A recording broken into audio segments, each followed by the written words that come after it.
Hello, world singers. My name is Tyler. And my name is Brooke. And this is Cosmere Conversations.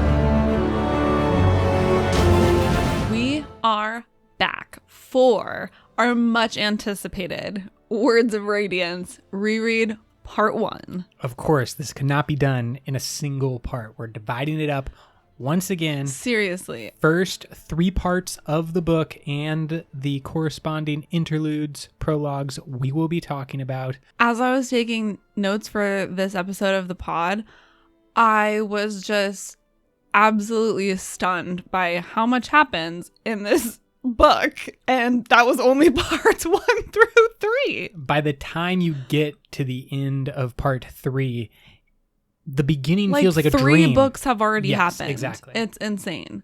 However, before we just go down our nerd tunnel of Words of Radiance, we are going to tell you about the book that we're both going to be reading after we do our Oathbringer reread, because we are super fortunate that this episode of the pod is sponsored by another one of our favorite authors, Hank Green. Hank Green of the Brothers Green, Vlog Brothers.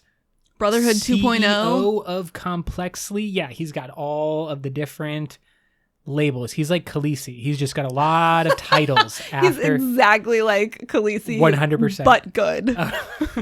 No comment on Game of Thrones. However, his new book is coming out on July 7th. It is called A Beautifully Foolish Endeavor, which is just gorgeous in and of itself. It is the sequel and the conclusion to his debut novel, which was a absolutely remarkable thing. And it is, honestly, it's probably one of my favorite books that I've read in the last 2 years. That's not a Cosmere book, exactly. Obviously. No disrespect. But the pod comes first. The Cosmere is our number 1. Obviously. OG number 1. However, highly recommend. Both an absolutely remarkable thing, and I am super excited to get the conclusion of that story in upcoming July 7th, A Beautifully Foolish Endeavor. It is an incredibly unique and fascinating and gripping story about a young woman who achieves internet fame, and there is a global crisis of contagious dreams. So, you know, if you like kind of want to get your pandemic fix, but without really being in a pandemic. Yeah, just with contagious dreams. It's a good way to sort of fulfill that need. And there are also mysterious robots. So, Carl. Just a little bit of everything. The hardcover, ebook, audiobooks, all available wherever books are sold. I think that now in this time, if you have the ability to support local bookstores, that is probably great. Totally. And there are some great online resources that will allow you to purchase from local small bookstores from the comfort of your home online. So give that a look. Look up A Beautifully Foolish Endeavor on July 7th. Right after you fund the Way of Kings Leatherbound Kickstarter, just hop on over, order A Beautifully Foolish Endeavor, and you're going to have a great day. That would actually be just an incredible series of days. Like, times may be tough, but there is just a lot of great content coming out. There's some good stuff coming. Yeah, there's no reason to think that we just live in eternal darkness, because we have the Lightweavers of the real world creating these gorgeous, fictional, but true-ish stories for us to remember why life is worth living. Okay, you have just called Hank Green a Lightweaver. Yeah, I did. We're going to have to get him to talk about his results from the Knights Radiant Order quiz that was released. I would be curious to see if he came back as a Lightweaver. I'm going to go out on a limb and say that Hank falls into like a Will Shaper category. I was just going to say that. This is the same debate we've had about Navani. However, yeah, you know what I'm saying. A Beautifully Foolish Endeavor from Hank Green comes out July 7th, 1 week from the day that this podcast drops online. All right, since Hank is now an official friend of the pod, we will send him and forward him a nice little link to the Knights Radiant quiz, and we'll get back to you on what Hank Green falls under. Okay, and now back to our regularly scheduled Words of Radiance. Dive in. What a beginning to a sequel to my favorite books.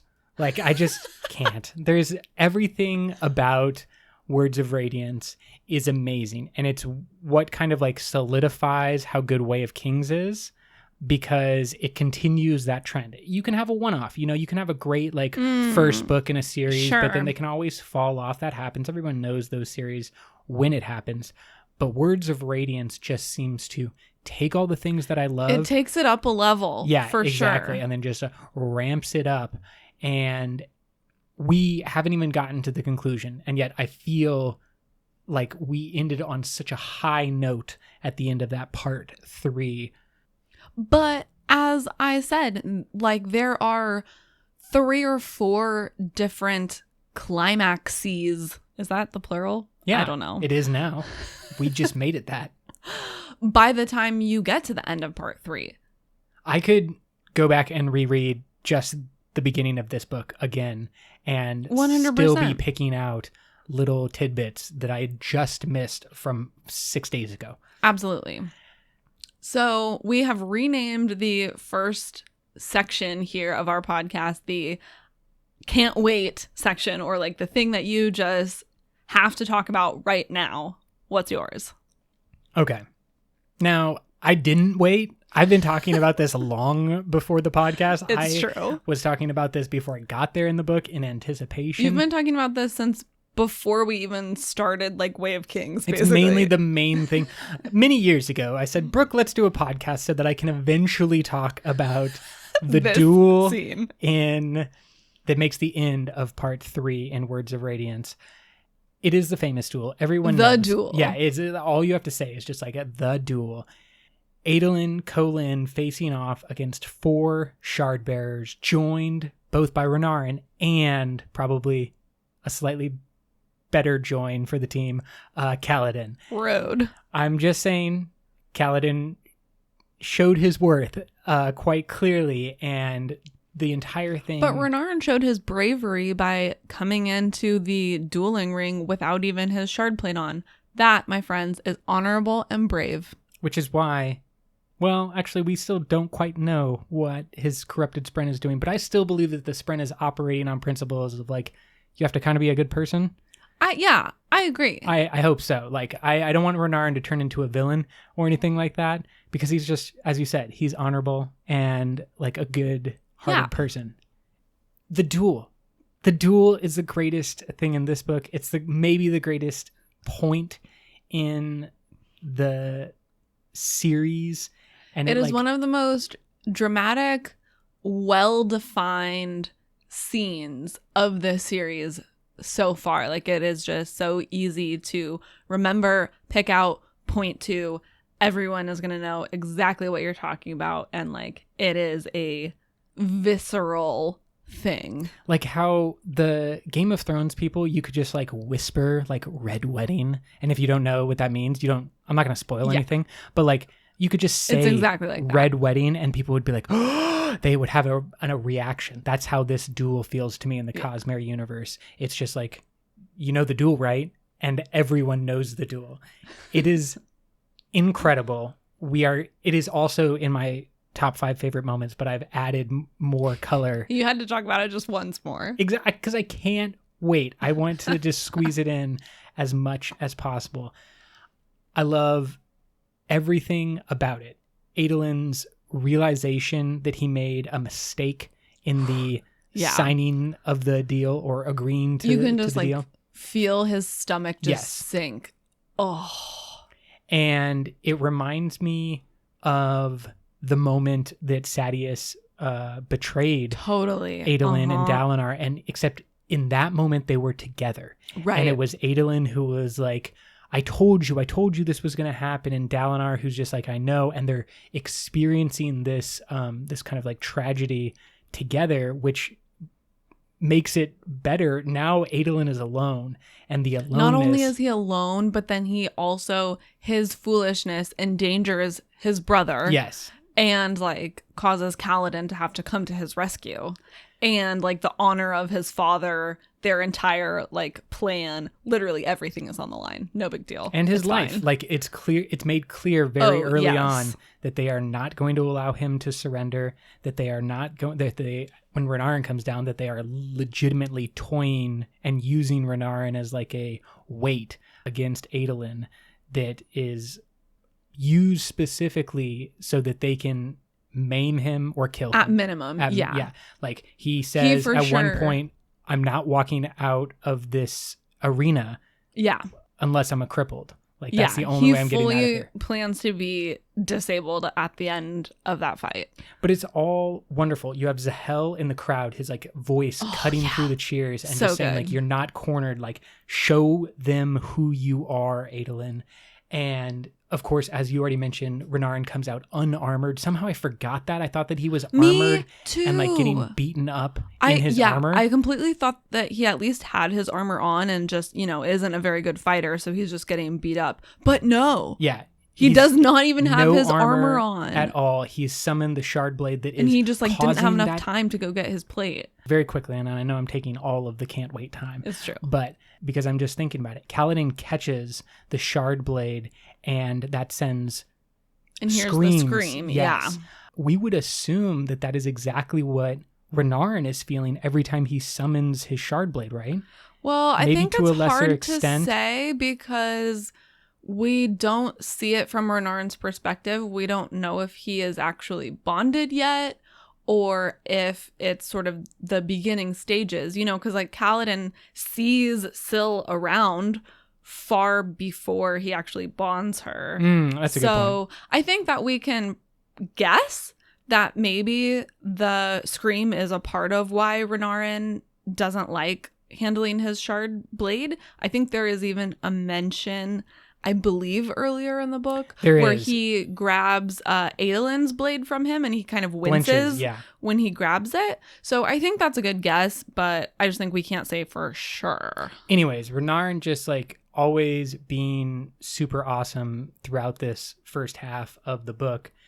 And every aspect, even up until the very end, when Adolin is able to issue this challenge, this request for a boon from the king, and a challenge to Sadeas to get the vengeance for his betrayal, and then Kaladin just sliding in, absolutely ruining it, and getting thrown into prison for the time being. That's where we leave this part 3. The thing that stood out to me about that particular part, this reread, is that this is an example of Kaladin like not learning the lesson and so being put through the same thing again. Like in book 1, he misses the forest for the trees.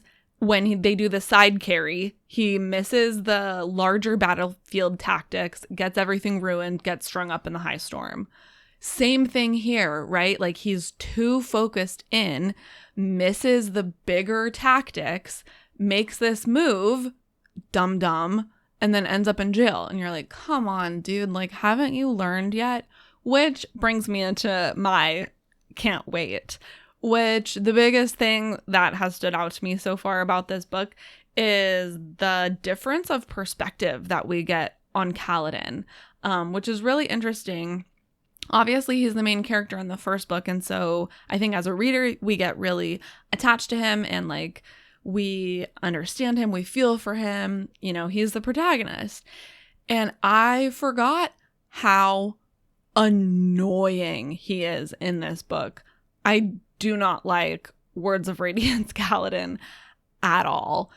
Sort of similar to what you were saying last time, where like the first time you read Way of Kings, you just wanted to like skip through Shallan sections.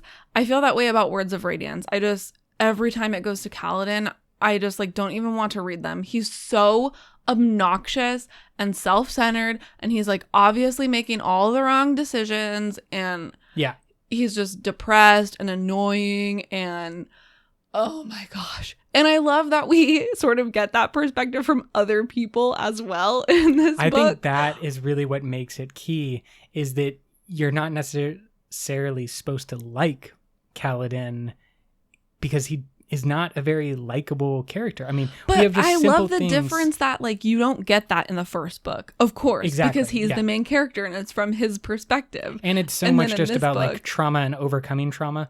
But this is a great example of like writing a full world and a complete character, because there are things after trauma. Like how does he act in a normal environment and Right. a more Like normal when the danger world? has passed, Yeah. like you are secure now, you are okay. And a lot of times, both in the real world and for Kaladin specifically, the ability to feel safe and feel secure down regulate. they just don't have it. They've lived in a state of heightened anxiety, heightened trauma for so long that they can't really switch it off. And so, but we get this perspective from so many different people. Dalinar says that Kaladin is super moody, and he's like, look, man, I love you, and you gotta saved get me, over your but stuff, you dude. can't just be shit talking the king, or you can't just be disrespecting Light Eyes. Adolin, obviously, him and Kaladin developed this like butting heads mentality, which turns into kind of a cute it's friendship. the best friendship. I really obviously. like it. By the time we get to the end of Oathbringer, I love their relationship, and we will get to see that develop. But here it's just at that like butting head stage and like constantly kind of demeaning remarks from Adolin. But And then Shallan, obviously. Shallan just getting the best of him in their first meeting, which is great. The stealing of the boots. Well, and just like she, of course, Shallan speaks her mind a lot of the time. And she is the one who really comes out and is just like, dude, you just hate everyone, I guess. Like, why are you such a jerk? And literally just says it that blatantly. I definitely agree that the period that we are in the book, it is for Kaladin specifically, and this is not true for I think every other character, but for Kaladin specifically, you're dealing with this weird thing of like timing where he can't, you know, where you're going to get to by the end of the book, which is Kaladin powering up and becoming more of the out and out hero. But at this point, you can't get him to the end too fast. And we'll talk about this with Yasna as well, that basically, well, actually, I'll just roll this right in my rough cut because I think it plays with exactly what you're saying, which is that this first half of Words of Radiance has a very difficult job. It's a second book, a sequel. It's also a middle book setting up at least 3 others after it. It cannot do too much. It cannot advance the story too far. You can't get to the end game of everything. And so it's this kind of weird balance that I think is super difficult and has always been super difficult for authors or any story writers to pull off. But I feel like there's a bit of the feeling of like treading water when it comes specifically to Kaladin's story. And that like, why is he not developing? Well, because he's repeating the same mistakes that he made before, as you said, which I totally understand can feel annoying, especially when you know that there's like a lot more for him to do and places for the story to go. And it feels like it's being kind of held back almost artificially.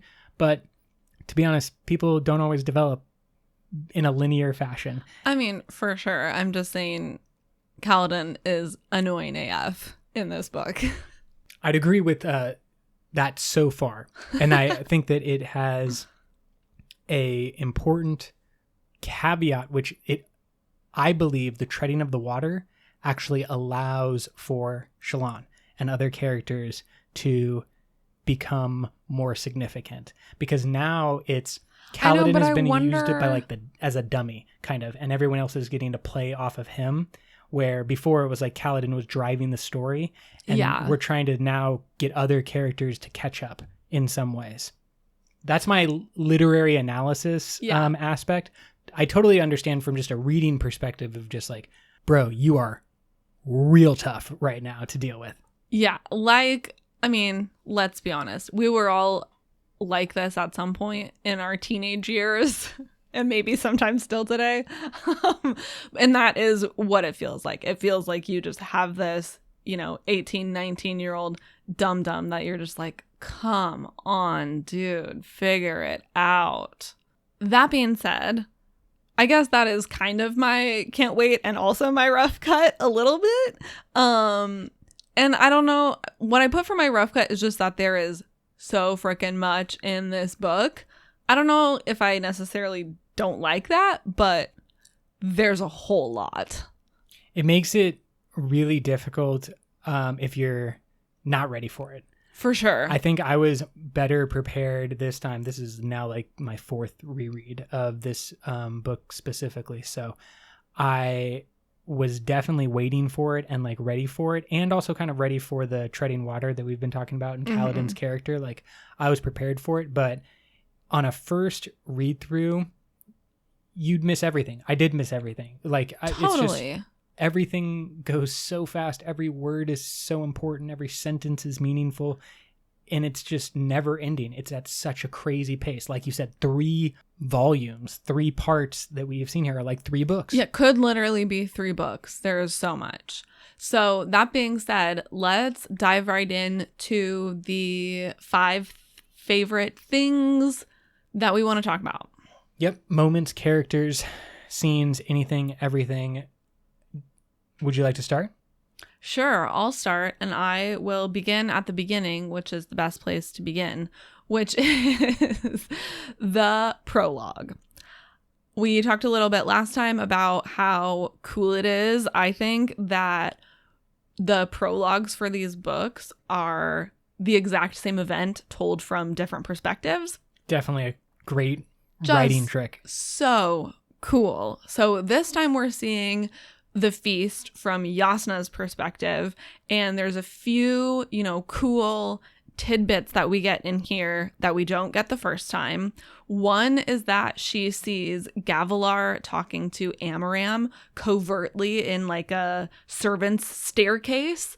And we can kind of guess from that interaction that Gavilar is also a part of the Sons of Honor with Amaram. Have you given any thought to who's the chicken and who's the egg in that scenario? Is it Gavilar who was interested in the Sons of Honor and I then think that so. Got Amaram in, or the reverse? I think Gavilar was first. Okay. Yeah. I tend to agree, but I've also just been like, because of Amaram's growing significance through Oathbringer, and because we still don't know a whole bunch about the Sons of Honor, I was wondering if he is like more significant and maybe brought those ideas to Gavilar. But you're probably right. Gavilar's probably the egg in that situation. Yeah, that's my guess right now anyway. There's also a mention that Gavilar has recently stopped wearing his shard plate, and I am wondering if that is an indication that he has perhaps become a surge binder of some kind. I certainly believe we have the word of Brandon that a Spren was interested in Gavilar, but that wouldn't necessarily mean that unless he had bonded a Spren by saying the first ideal. Which, I guess don't that think doesn't really make sense. It would require him to lose his shard blade until he made that first ideal. Sure. Anyway, that's just a little question to keep in your noggin as we continue to read through Stormlight Archive, is just, why did Gavilar not wear his shard plate anymore?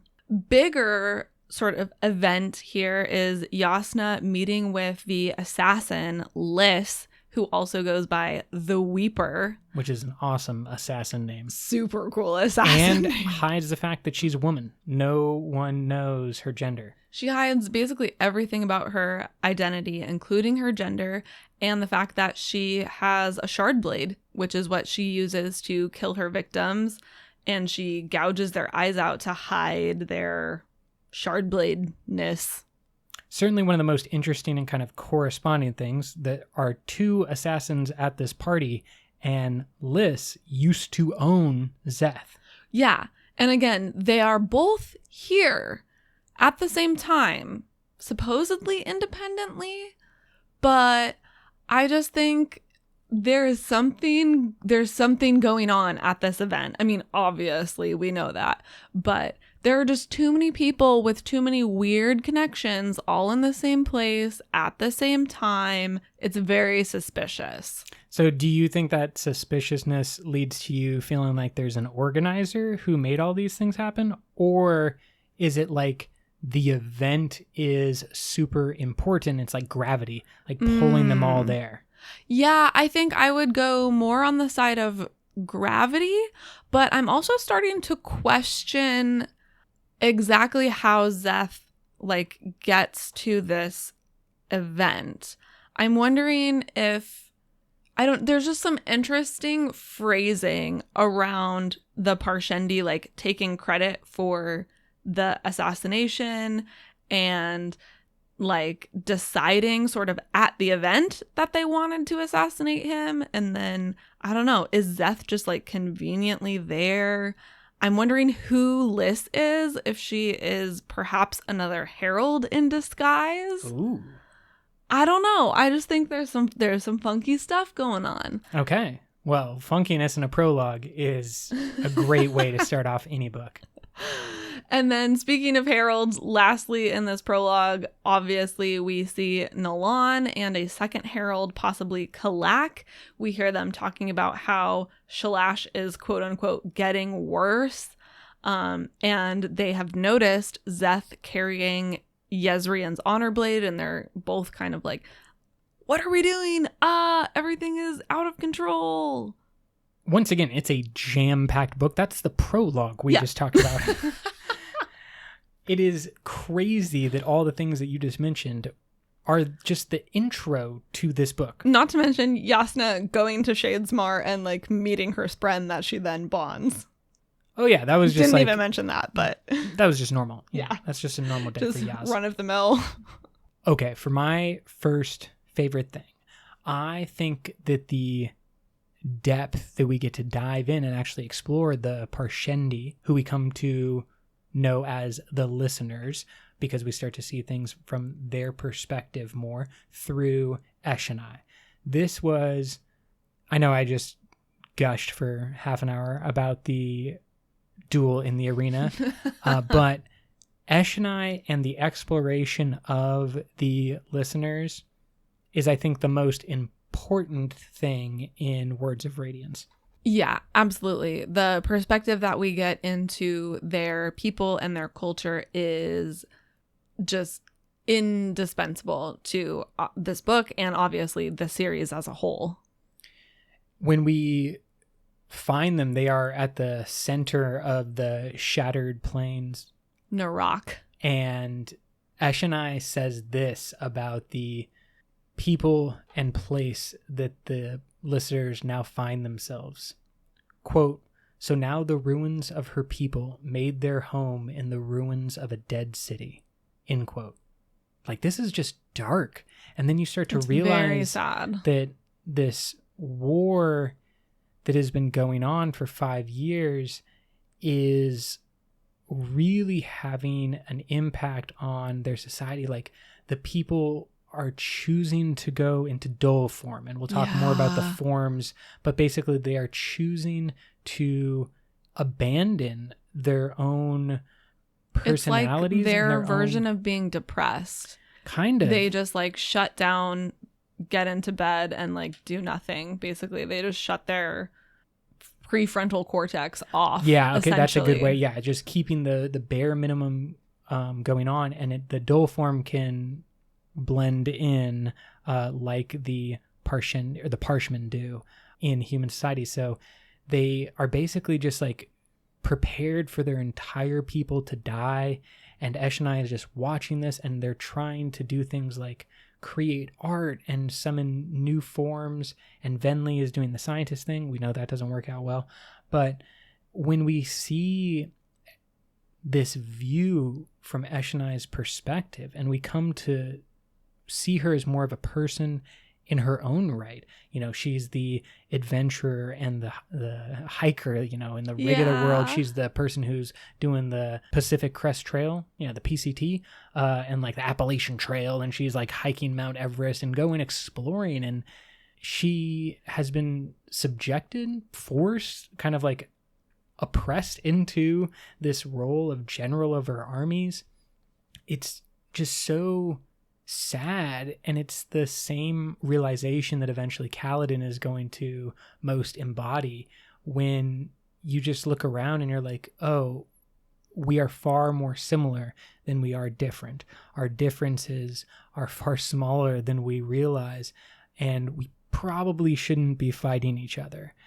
Now, this all goes awry with the arrival of Stormform, and we'll talk about that more. But I really did have a view of the Parshendi as more like, I don't know what the correct word is, but like monstrous almost. Like they were more of like a nightmare Voidbringer-esque type of thing. Yeah, because they're completely different. So they are just this crazy, monstrous other of like, we don't even know what their they armor are, who grows they out are. of their skin, and they can jump over like gigantic chasms. They are weird singing and like chanting. And it was just like the first book in my head, I had this vision of something that was more monstrous, and then maybe partially because there has been such great artwork that is depicted the Parshendi and people's interpretation and Brandon's interpretation and like all of these commissioned works that are trying to show that the Parshendi are people maybe only like slightly different from the Alethi or anyone else across Roshar. They are not monstrous so much as just like any other group. They're just an outgroup. Yeah, they're just the people others trying to live their lives. Yeah, exactly. And like that is what was so meaningful to me in this first half of the book, is to see that before Stormform arrives and that all goes to shit. Like it was super valuable to see that, because they do become the monsters. And I think it's important to recognize that like they didn't start that way. Since we are on the topic of the listeners, I would love to go into the listener songs that function as the epigraphs in part 2. We get a bunch of pieces of the listener songs, particularly one that describes the different forms. And this is one of those things, little things that is packed into this book that gives us so much information in like such a small thing. I've been just like reading and rereading the epigraphs at the beginning, trying to like parse out what they could potentially mean for the Stormlight Archive. I will start with mediation form. Quote, "When used by the gods, it became instead form of lies and desolation." End quote. Which is like very on brand for politicians. And and just like, is this the thing that brought about the desolations? Like, I don't know. Crazy.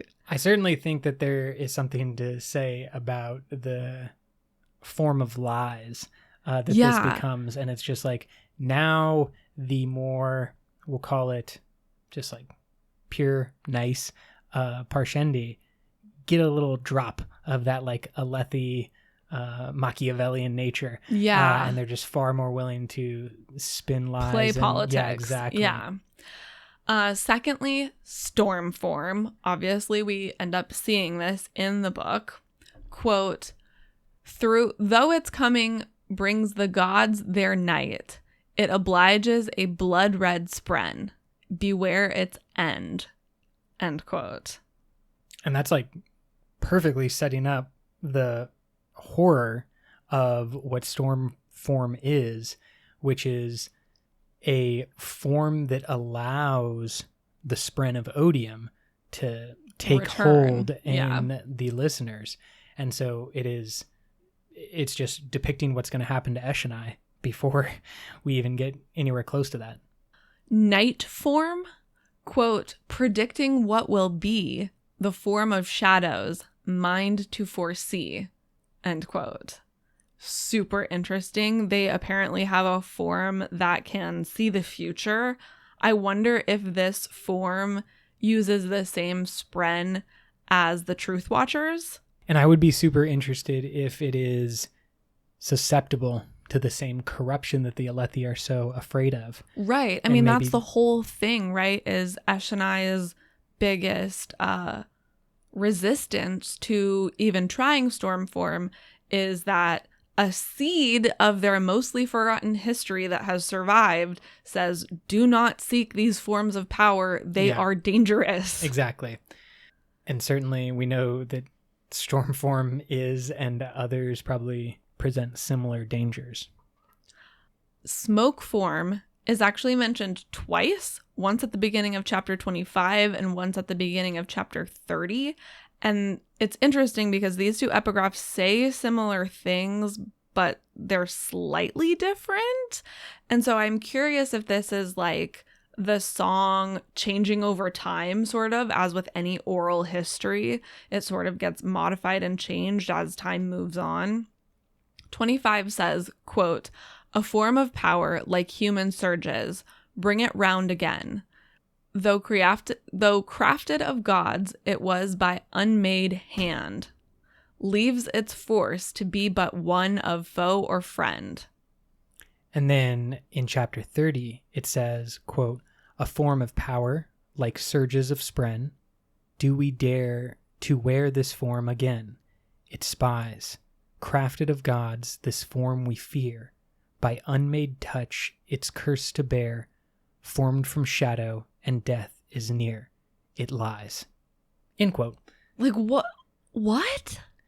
I have no idea. It is clearly something that is touched by unmade hand. Right, which we can assume is probably Ja'anat. Crafted of the gods is like corruptor. something similar, like crafted of the gods done by unmade hand.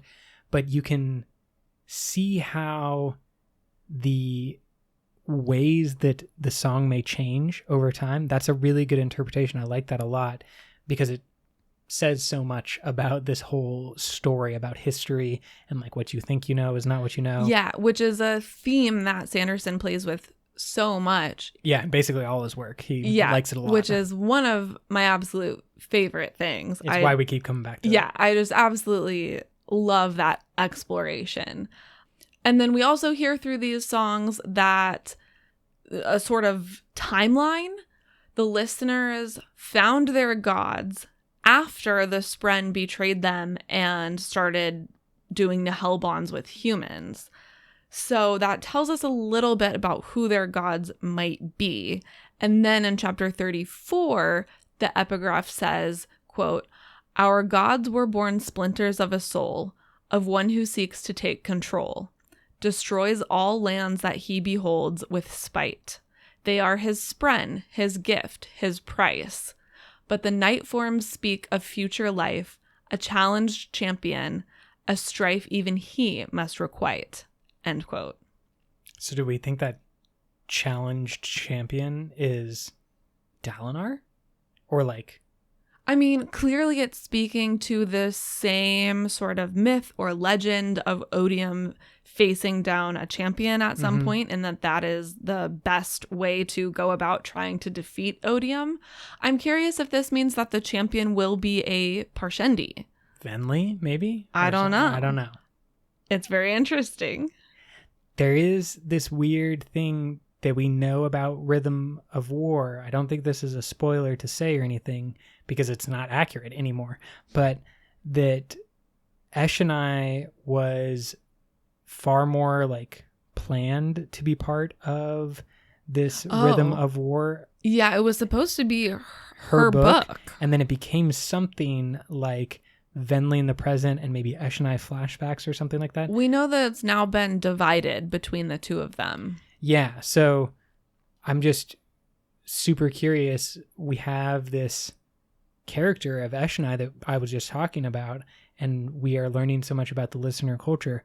I wonder if there was a shift in Brandon's mind about where the story was going to go. Instead of following Eshonai, he actually let her... Yeah, this is a spoiler because this whole podcast is about spoilers. Yeah. But Eshonai dies at the end of Words of Radiance, and so Venli can then kind of arise and take her place. Who knows if that was always planned? I don't know.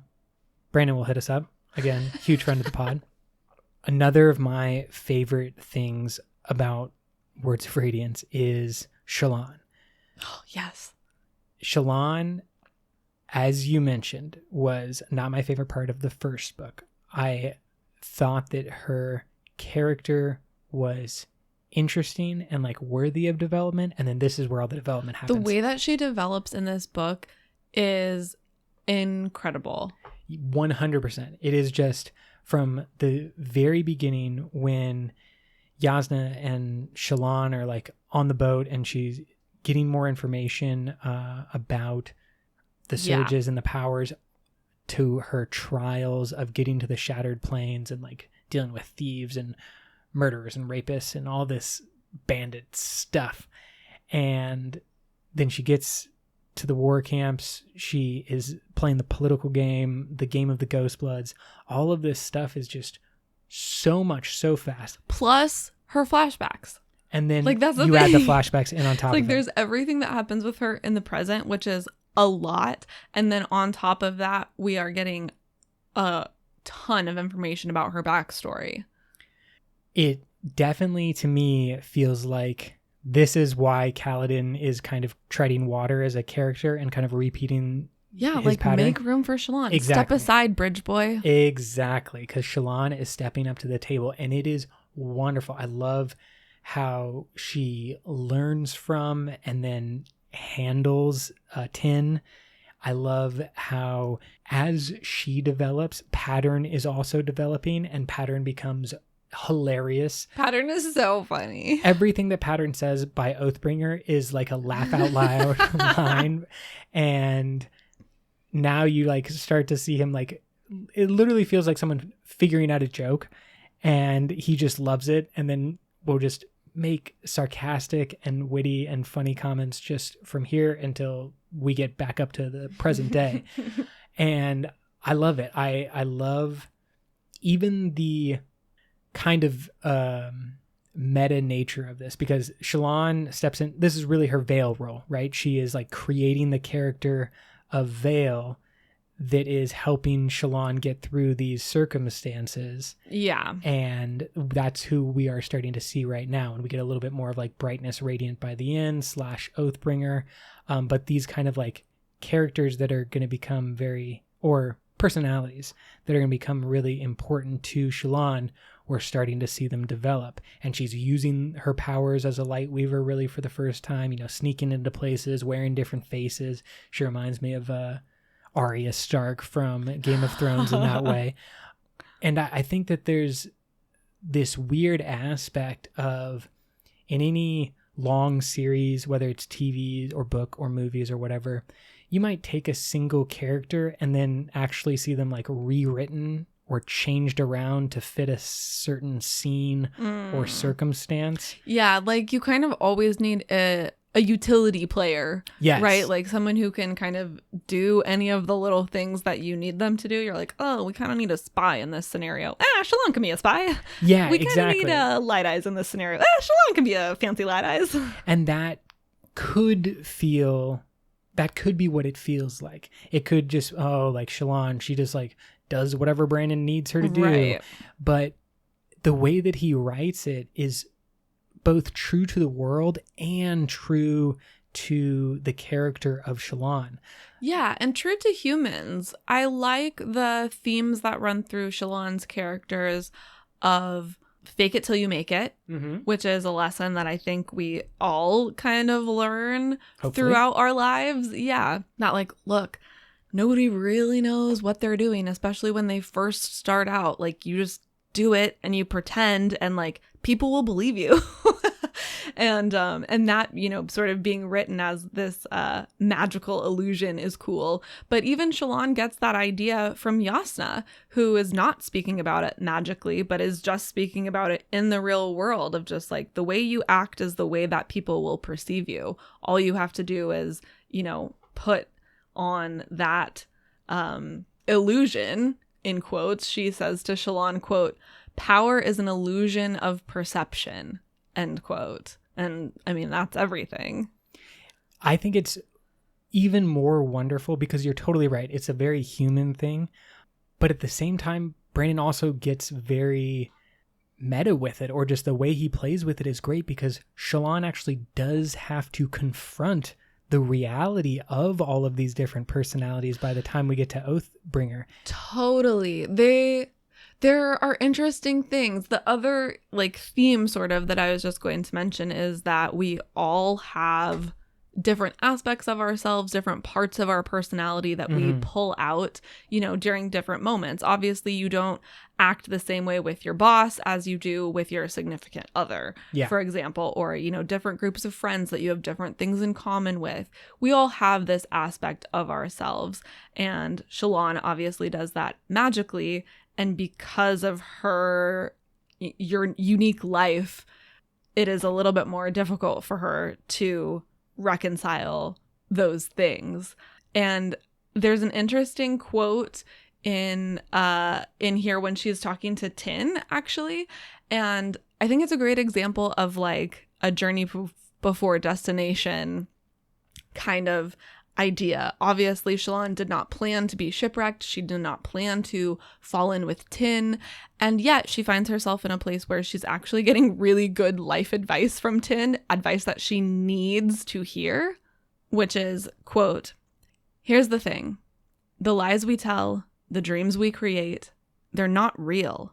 We can't let them be," end quote, which is exactly the advice that Shallan needs, and is also, as we just learned in the Knights Radiant descriptions, that is the essence of light weavers, basically, is they have to know you the line. need to be able to tell what is truth and what is a lie, and to find that differentiation. Yeah. And right now, Shallan is in the midst, maybe the exponential growth, the real exciting point of her powers, where she does not have that line clearly established right now. Yes. And certainly I would imagine that she will have a similar trajectory to Kaladin, just a book behind, because she's a book behind Kaladin, where in this book he loses Syl, he loses his power because he's not being true to his Windrunner ideals.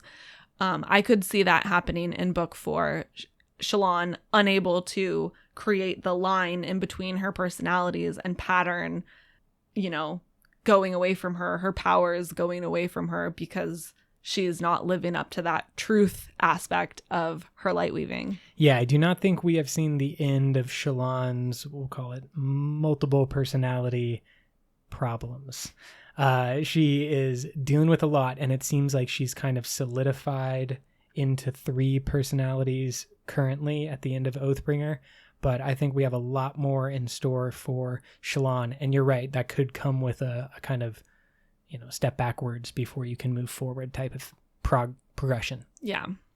I would love to just stay with Shallan. with Shallan. Yeah. It is her book, so we should be talking about her a lot. But as you said, in this book, her sections have so much interest and intrigue and so many questions that are posed. Another one of those scenes in this book that I feel, for some reason, this scene is just absolutely fixed in my mind all the time. The scene where she sees the Xanthid. Probably, well, at least for me, it sticks in my mind because of this one image that maybe we'll post in show notes, but it is a gorgeous piece of artwork. And once I saw that, and the scale and kind of scope of how they drew the Xanthid so much larger than Shallan, which it is as written, but the way that it was drawn just makes it feel like, I don't know, the lion turtle from the Avatar world meeting like tiny little Aang.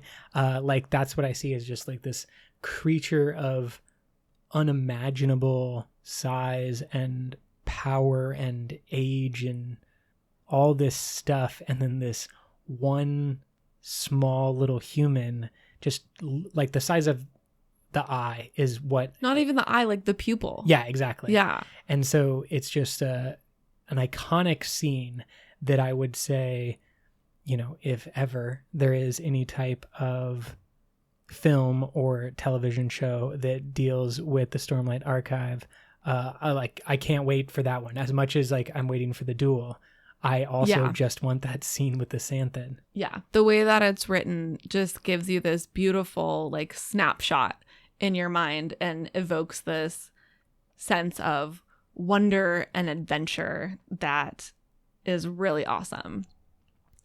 I just have like I pulled out a few tidbits from Shallan's scenes here that I just want to highlight quickly. To your point in our last episode about everyone in Shallan's family thinking that they are the only normal one, there is a great quote for this in Words of Radiance. Her brother Jushu appears like stumbling down the hallway drunk and says, quote, "Balat is going straight crazy. I'm the only one left in this family with any sense. You were staring at the wall again, weren't you?" End quote. I love this. I love everything about the flashbacks that we see with Shallan's family, seeing how the events, which we still don't completely understand because we're in part 3, how they lead to the breaking of Shallan's family, and then most importantly, how Shallan is trying to put them all back together. And she takes this role on as just a little girl, and she's like trying to help everyone, and she's trying to save her brothers and, you know, fight off her dad, but also dealing with this immense trauma that is going to traumatize her for many, many years after she is trying to do the right thing. And she doesn't really have anyone there to help her deal with it.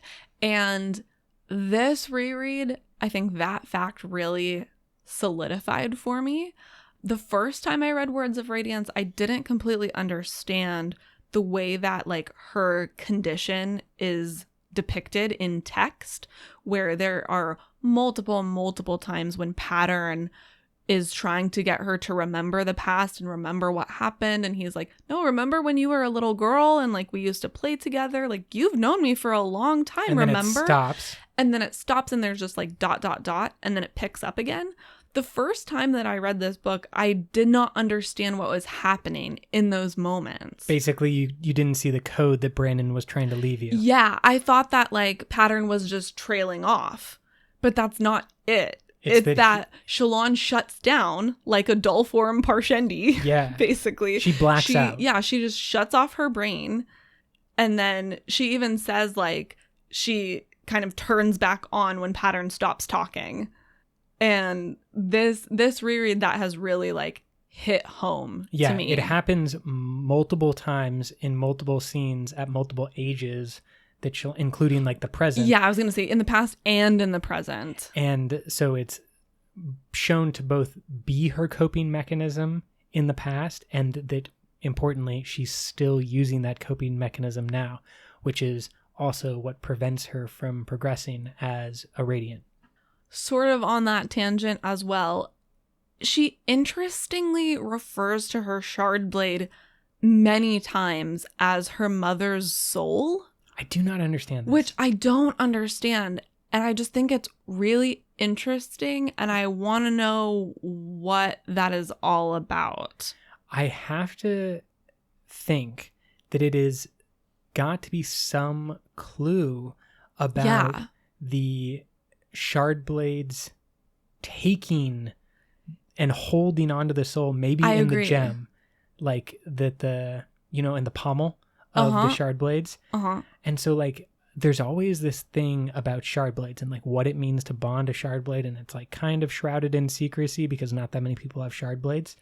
But like I've always kind of thought that hemalurgy was somehow involved, that it was something about like taking and absorbing part of the soul. Yeah, you're like bonding it to your spirit web in the same way that hemalurgy would sort of tack something onto your spirit web. Mhm. So I think that they are related. And interestingly, this is a side point, but I'm going to say it anyway. Adolin has a very interesting intuitive understanding of shard blades, which I think contributes to his prowess in dueling. But he mentions when he is practicing with his shard blade one day that when you bond a blade, it becomes part of your soul. And he's not saying this because it's like well known. It's just like something that he feels. But I think he is absolutely correct. And so I kind of wonder if you're able to do that in a quote unquote cooperative or like peaceful way where you're bonding the blade and it becomes yours to wield.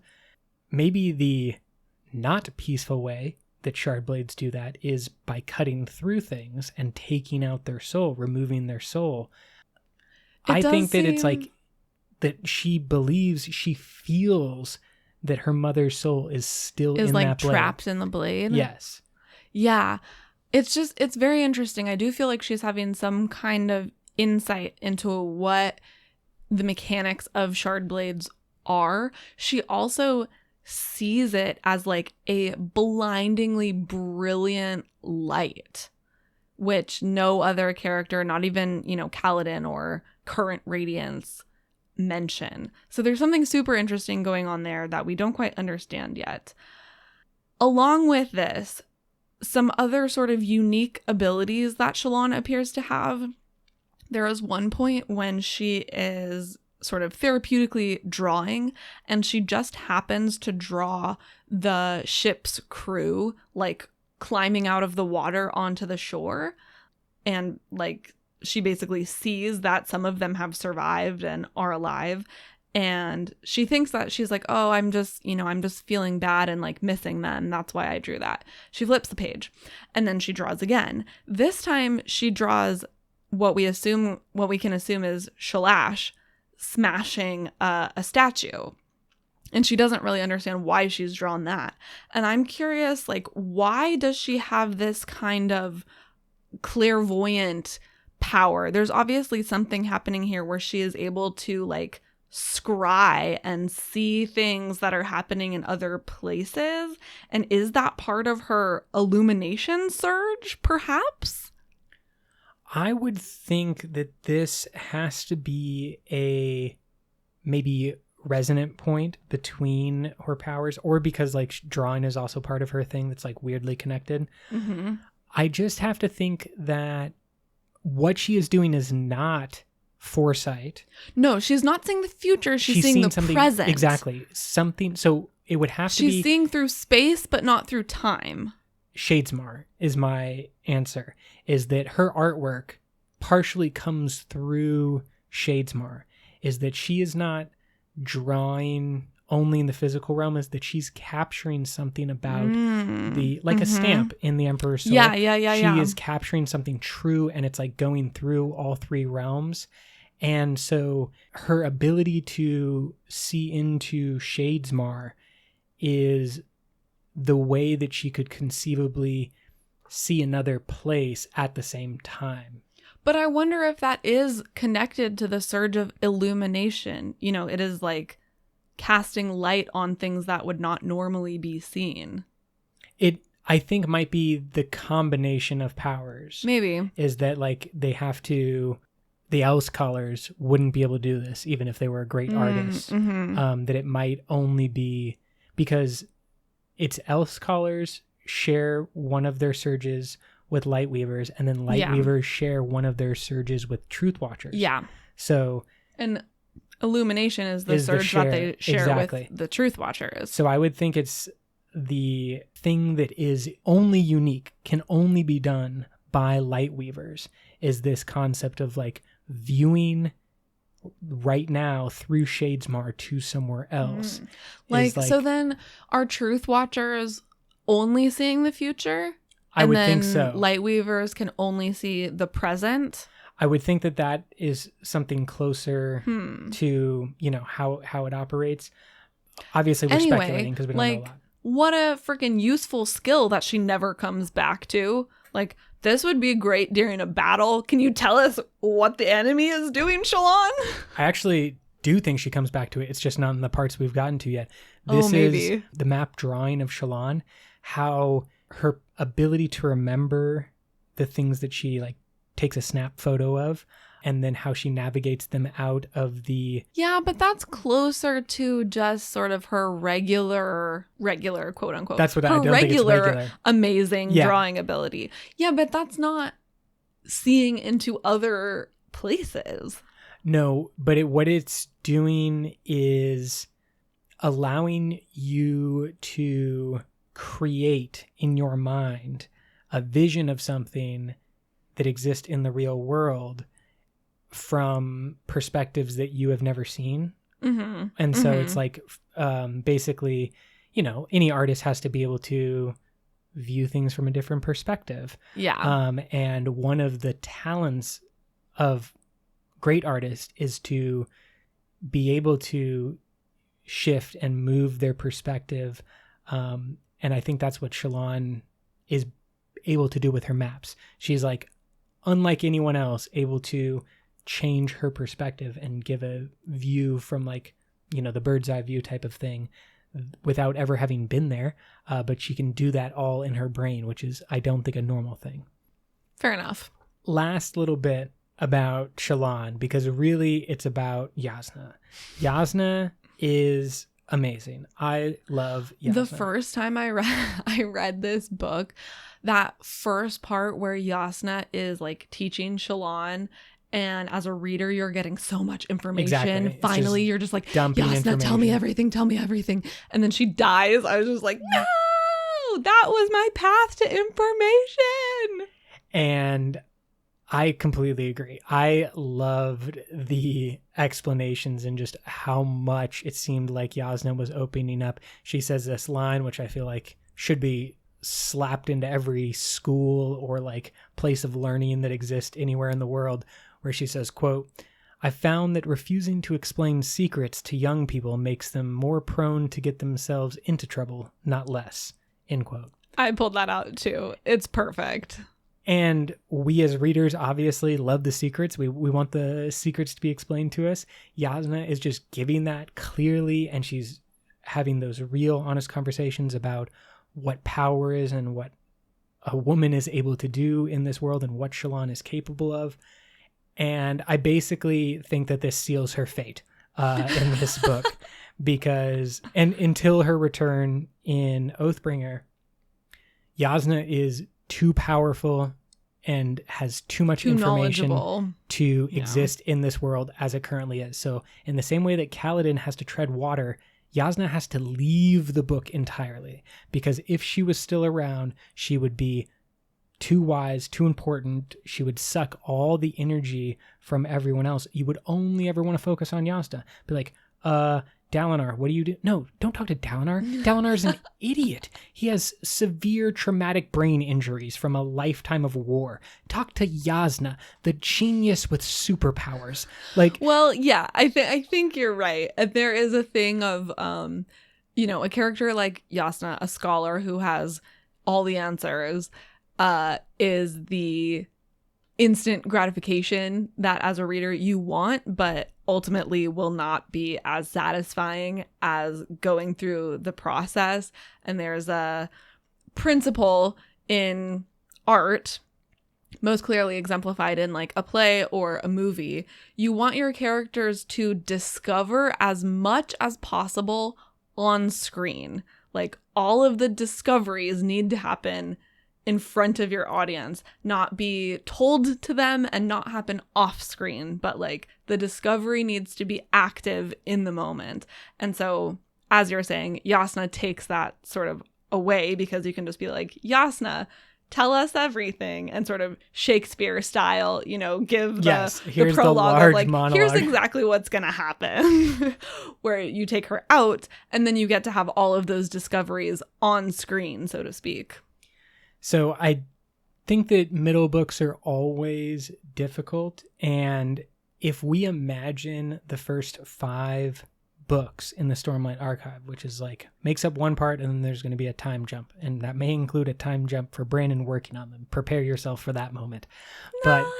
But what I think is happening in each of the individual books, part 1, 2, 3, 4, and 5 is also happening in the Stormlight Archive as a whole, in that books 1, 2, and 3, like we just talked about, are going to be a lot of setup, and then books 4 and 5 are going to be the Sanders avalanche. Yeah, totally. So you got to save your avalanche pieces like Yasna for the end game, those books 4 and 5, because now she is queen of Kholinar and is probably the most powerful woman on the planet. Yas queen. Yes, indeed.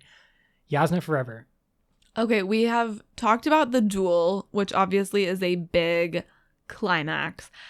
However, I completely forgot about another huge climax until I was taking notes for this podcast episode, which is, remember that huge battle between Szeth and Kaladin? And Dalinar and Adolin. Yeah. Remember when remember Szeth that? clearly destroys Haber's legs and kills several people, and then Dalinar last claps his shard blade. It's an incredible sequence of events. Adolin, and it's just like, the amazing dueler, is just made a fool of. Kaladin's arm gets sliced through and heals it. He gets a shard blade wound, by the way. Remember that? And then he heals it. No, I don't. And because then he that was falls out of a building and survives. There is so much craziness that this crazy epic fight and battle just like it gets lost. And by the time the duel comes around, you've forgotten about it. What? And it's very important too because it begins Kaladin and Adolin's new relationship of like grudging respect. We see it when Kaladin is training on with Zahel with the shard blades, and Adolin, who always like, you know, is quick to jibe and quick to insult Kaladin, just looks at him, nods, and like they move forward because they both got their ass kicked last time and they can't happen again. And so you're going to train. On the subject of Kaladin and Adolin's totally cute, somewhat bromance. Oh, don't even say somewhat. Like, there are a lot of people who want the throuple to happen and just go full Adolin, Kaladin. I think they're called a triad. Oh, triad's nice too. Yeah. That's not bad, but I'm going with throuple. Okay. Because it's ridiculous. And that's a gross word. It is a gross word, and that's why it needs to exist. Because the throuple of Kaladin, Adolin, and Shallan may happen, I may don't not hate it. happen. They could have a threesome. They could have a throuple, a full relationship. I have no problems with this. I just want them all to be happy together. Anyway, this epic battle with Szeth is the thing that solidifies Adolin's intuition that there's something weird about Kaladin. And there's a super funny conversation that they have later on when Adolin is like, yeah, it's, you know, do the thing, right? The thing? And Kaladin's just like, you don't know what you're talking about, do you? He's like, no, the thing. You know, the thing that you do with the stuff. Another just quick thing that I want to pull out of this epic battle is that final moment between Szeth and Kaladin, this sort of heartbreaking realization of Szeth that he has been named truthless in error, that like his entire life, all of these atrocities that he has committed are for naught, basically. I mean, he's having the Wandersail moment. This is what we talked about last book.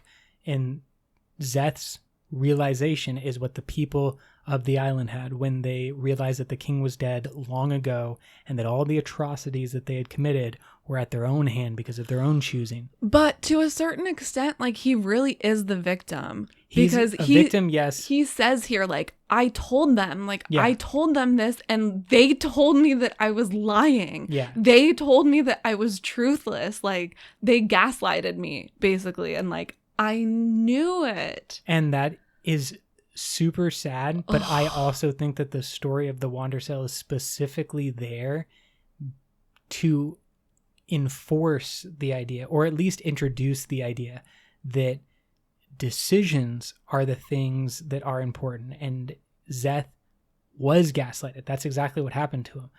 and his decisions that he made are still his to bear. It's like what Dalinar says in Oathbringer. You cannot have my pain. Like, this isn't anybody else. Szeth's going to have to bear the atrocities that he committed. And that's probably going to be parts of Rhythm of War and this final part of the Stormlight Archive is like, how does Szeth process this? And that's what I think. And as we've talked about, that is sort of his fatal character flaw that we have seen so far, is that even after this realization, even after he is on the path to becoming a Knights Radiant, he is very quick to give up his own personal responsibility. He is very quick to give up his agency to other people. I think it's probably an aspect of dealing with his trauma. And it's just like his thing that he is quick to do is just like to give responsibility to someone else. Oh, Nail, you'll take it. The Skybreakers will Dalinar, take it. Dalinar, you'll take it. And I think what Szeth and Kaladin just need to like get a therapist together, sit down and be like, hey man, you really need to stop taking responsibility for literally everything in the world. And then like, hey man, you really need to like take a little bit more responsibility for your own actions. Like maybe we can share this around. Yeah, I think that is actually the perfect. Remember, they also share their surges. The Skybreakers and the Windrunners are two sides of the same coin, dealing with similar traumas, dealing with similar issues, but they're going to react to it in almost the opposite ways, or that's going to be their inclination and probably something they have to learn from. And the final bit that I want to talk about is to end with Kaladin. We gave Kaladin, I think, his just comeuppance this episode. And yeah, I just wanted to use that word because he deserves it. But are we going back to the duel? Of course we're going back to the duel. We started with the duel. We haven't talked about it enough. With the duel. I'm not going to go into it like I did last time. All I'm going to say is that from Kaladin's perspective, what we see towards the end of part 3 is some brilliant writing from Brandon. This is like the thing that other authors just either get or they don't. They're just able to do it or they're not. And most of them, no disrespect to great storytellers, most of them are not able to do this, because what Brandon does with intercutting the moment of Shallan as Vale and Kaladin running through the chasms, where he is learning to like be a Windrunner, and he's jumping around and he's just like, I have to have no fear, and it's all being interspersed and cut so that they are having this growth of their own powers and their own abilities together, separate obviously because they're not actually together, but they are having this kind of moment that Brandon like intertwines their characters. I just feel it's really great, and that's what happens to Kaladin right before the duel, is that running through the chasms, you know, on the walls or whatever, and he like finishes and uses up a bunch of stormlight, and Syl's just like, that was great, right? That was wonderful. And Kaladin has that moment of just like, man, I want to go kill Amaram. At that moment, Shallan is in Amaram's place, like stealing and sneaking through his stuff, but he comes away back to Syl, and Syl like brings him back down to reality, and she is just like, I think you're almost ready. I think you're almost there. And Kaladin's like, yes, I am almost there. And then we go to the next day, and the next day is the duel. And you have this moment. Please just read this with me. Okay. Because it's great. Okay. You have this moment where Renarin is down there swinging his sword with no training and no armor. Renarin. Where Adolin is getting beaten to death by 3 super-powered individuals with magical weapons, and Dalinar is screaming at everyone. He's screaming at Sadeas. He's screaming at the king, give me your honor blade, or give me your shard blade. I'll go down there. And the king's like, no, like, you're just going to die or lose my weapon, and it's not going to happen. Like, just watch what this is. Watch while your sons die or get maimed for life. Exactly. And then this happens. Quote, what has happened to us? Dalinar asked. Where is our honor? Honor is dead. A voice whispered from beside him. Dalinar turned and looked at Captain Kaladin. He hadn't noticed the bridgeman walking down the steps behind him. Kaladin took a deep breath, then looked at Dalinar. But I'll see what I can do. If this goes poorly, take care of my men. Spear in hand, he grabbed the edge of the wall and flung himself over, dropping to the sands of the arena floor below. End quote. Epic. Yeah, it's pretty dang good, guys. We gave Kaladin a little bit of shit this episode. But at the end of part 3, he says, honor is dead, but I'll see what I can do. And then the very next words out of his mouth are, please take care of my men. Please take care of Bridge 4. Like, he's got some problems, but also he's a very good person. Obvious. And that is what I take away from is, and you keep coming back to, and that's why like you root for Kaladin, even when he is being super annoying, even when he is experiencing the same problems over and over again. I think that's what makes it so frustrating, is because like as a reader, you see the potential in Kaladin, and it's like, gosh, you have so many great qualities, you have so many good things going for you, and you let the worst part of you like overshadow those things. Like, cut down those branches, let your light shine, little man. I think it's the difference between like a Kelsier and a Ven, where like Kelsier was probably never going to be able to let go. He was never going to be able to become the hero. Totally. And Ven can. And Kaladin is somewhere in between. He might be able to. He might not. He might fail. Like, I still think that's a total possibility, is that we could have some type of role reversal, antagonist reversal for Kaladin. That's just my long bet. But right now, honor is dead, and I'll see what I can do. Pretty dang good.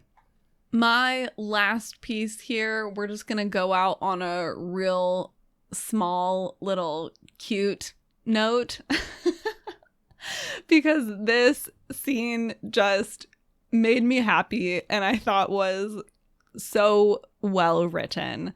Shallan has just arrived at the Shattered Plains. She walks into a conference of sorts where all of the important Light Eyes have convened, and she sees Adolin and she immediately is like, oh damn, that boy cute, and is like looking at him. And then we switch to Adolin's perspective and he like sees Shallan walked in and he's like, oh my god, who is that? Dang, that's a really pretty girl. And so they're both like kind of looking at each other.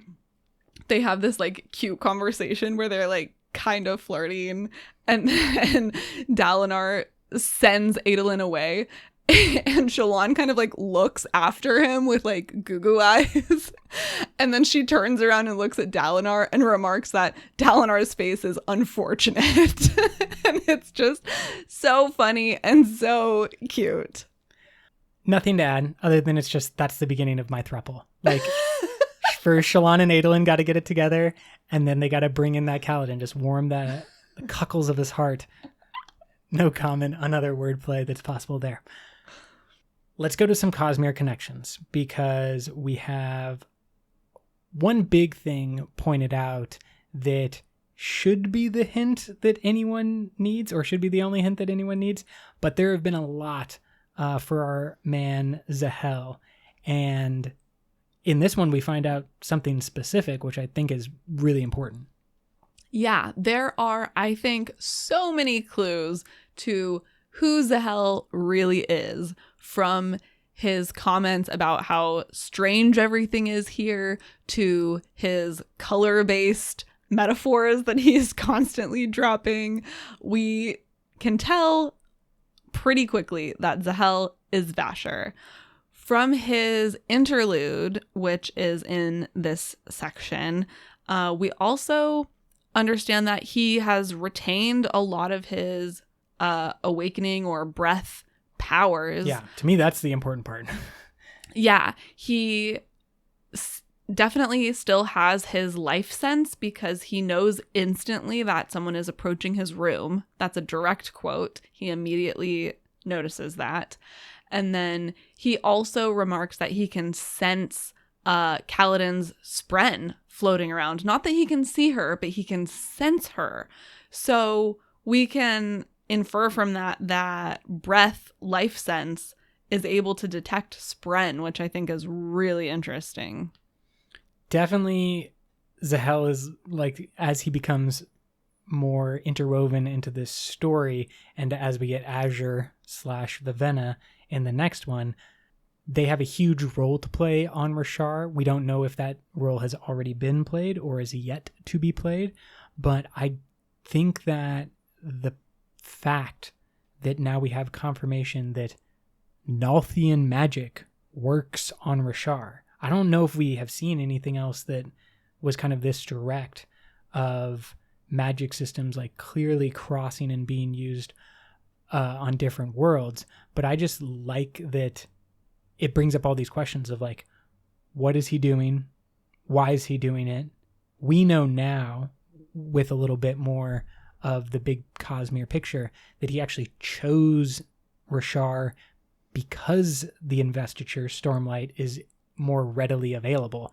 And so like, we know that that's part of his rationale, but does he get like the breath?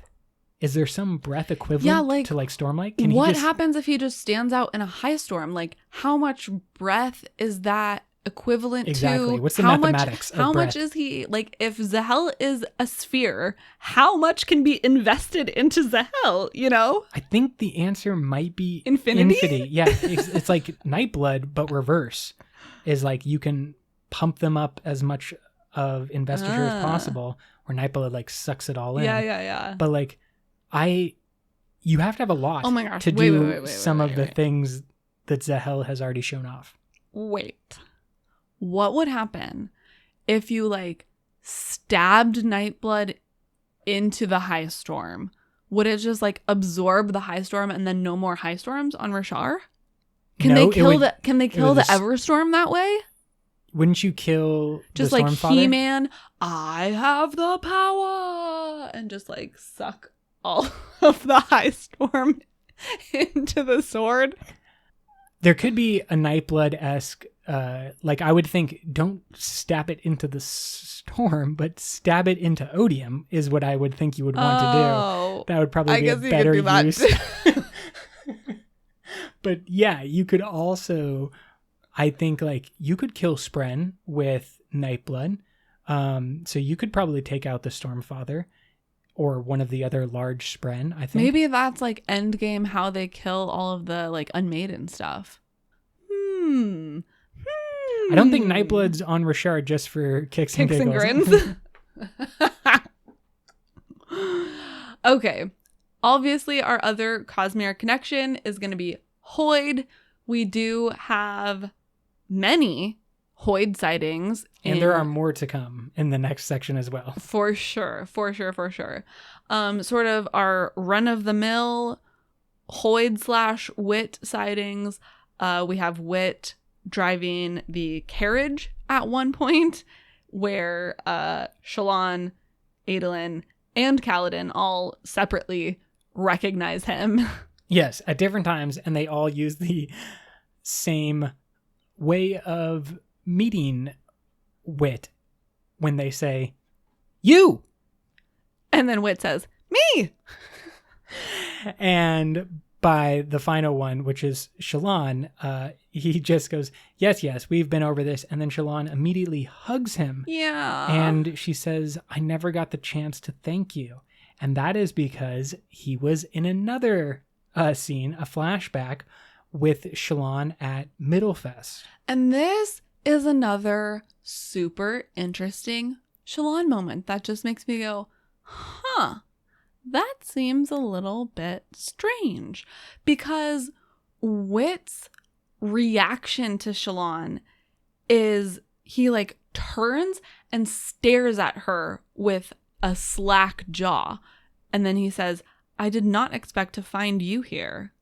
Do you think he was talking about Shallan or her Spren? I think he's talking about Shallan. And maybe it's just because she is like the first Radiant. Like maybe he's looking for the first Radiant and he has some kind of power that allows him to see that she is one. Yeah, he has life sense because he is already pumped full of breaths. Do we know that for sure? He is carrying around a not like God King number of breaths, but he has more than the 6 heightening of breaths. By the first time we ever see Hoid, he is already carrying that around. Because he has perfect pitch? Yes. Got it. Yeah. Okay. Yeah, so maybe that's it. But it's just a really interesting reaction. But then they have this really great sort of heart-to-heart, and Wit is maybe the only adult in a very long time that has been kind to Shallan and has like given her, you know, decent life advice that as a young person you really need from grown-ups. He helps her keep going. He helps her persist in both her life and her plans to help her family. And a great quote from this section is, quote, "To be human is to seek beauty, Shallan. Do not despair. Do not end the hunt because thorns grow in your way." End quote. And on the way that Wit is driving the carriage, this is actually very similar to what happened in Mistborn Era 2 with Wax and Wayne, where Hoid is actually a named, known, and regular carriage driver of Wayne and Wax in their adventures throughout the city. And like Wayne has like multiple conversations with him until one day Hoid just like leaves as he does. But because of the importance of Hoid in Mistborn Era 2, I was just doing some research, and he shows up in all these really important moments in ways that he only does that we see on Roshar. Like we only get him interacting as much on Roshar as we see in Mistborn Era 2. Someone pointed out that Harmony specifically asked for, in the letters that we see in Oathbringer, for more communication and possibly cooperation from Hoid. He basically said, like, I'm interested in what you have to say. Oh, yeah. But I don't trust you. What if the way that Hoid decided to prove his trust was to help his Wax character do all the things that Harmony wanted to do? Yeah, no, I think that's a great call. Especially, we know that Harmony has a non-interventionist philosophy. He does not want to really act in any way to influence things for better or for worse. Hoid, on the other hand, does not have that philosophy. But he can use Hoid as his sort of tool. Tool can be his man on, or Hoid can be his man on the ground to help things along in the way that they need to be helped. I think that is a great place to call it a day. We are going to come back next time, finished Words of Radiance. We'll close off all of our thoughts for parts 4 and 5 and the interludes. And the epilogue and the end note. And the Ars Arcanum, as we always do. It's all spoilers all the time here. We really appreciate everyone for listening. We ask now in this time of summer to celebrate the Cosmere, celebrate yourselves, celebrate us, and leave us a rating or review on any of the services that you use. It helps a bunch create new listeners. With Rhythm of War imminently coming out and so many cool Cosmere things happening, there are definitely new Cosmere fans joining the fandom all the time, and your reviews and ratings on any of your podcast platforms will help those people find their way to their online community. Until next time, life before death, strength before weakness, journey before destination.